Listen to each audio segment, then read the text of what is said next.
సంచలనం పులివెందుల బరిలో విజయమ్మ.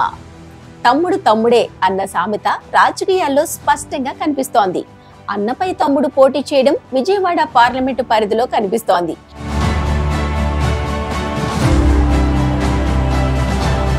ఇక కూతురుపై తండ్రి పోటీ చేసిన ఘటన గత 2019 ఎన్నికల్లో కనిపించింది. ఇక ఇప్పుడు కీలకమైన కడప పార్లమెంటు పరిధిలోని పులివెందుల్లోనూ చోటు చేసుకుందని తెలుస్తోంది. పులివెందుల అంటేనే వైఎస్ కుటుంబానికి కంచుకోట. ఇక్కడి నుంచి సీఎం జగన్ గత ఎన్నికల్లో పోటీ చేసి రాష్ట్రంలో ఏ నియోజకవర్గంలోనూ రాని విధంగా మెజారిటీ తెచ్చుకున్నారు.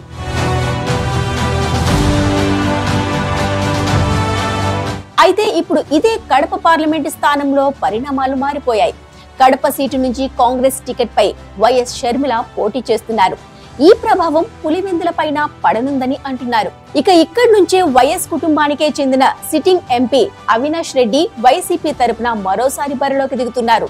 ఇదిలా ఉంటే మరో సంచలనం ఇక్కడ చోటు చేసుకుంటుందని ఢిల్లీ వర్గాలు చెబుతున్నాయి. కాంగ్రెస్ పార్టీ ఇప్పటికే రాష్ట్రంలోని 175 నియోజకవర్గాలలో 114 స్థానాలకు అభ్యర్థులను ప్రకటించింది.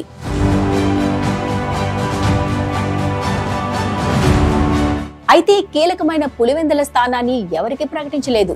దీనిని తొలిత వివేకానందరెడ్డి సతీమణి సౌభాగ్యమ్మకు కేటాయిస్తారని అందరూ అనుకున్నారు. అయితే ఆమె ప్రత్యక్ష రాజకీయాల్లోకి రాలేనని, వయసు సహకరించదని ఆమె తేల్చి చెప్పారు. దీంతో కాంగ్రెస్ దృష్టి అనూహ్యంగా వైఎస్ సతీమణి విజయమ్మపై పడిందని తెలిసింది.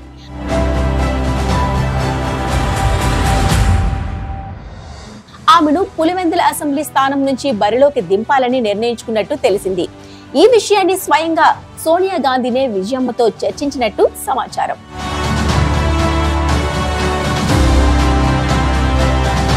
గురువారం విజయమ్మను ఢిల్లీకి పిలిచిన కాంగ్రెస్ అధిష్టానం ఆమె ముందు ఈ ప్రతిపాదన పెట్టినట్టు ఢిల్లీ వర్గాలు చెబుతున్నాయి.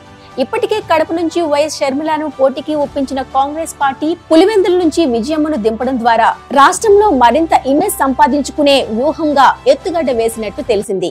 అయితే ఇక్కడి నుంచి విజయమ్మ కుమారుడు సీఎం జగన్ పోటీలో ఉన్నారు.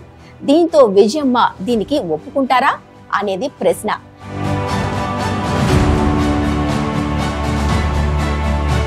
కానీ కాంగ్రెస్ పార్టీ నుంచి మాత్రం తీవ్రమైన ఒత్తిడి ఉందని సమాచారం. మరి ఏం జరుగుతుందో వెయిట్ చేసి చూడాల్సిందే.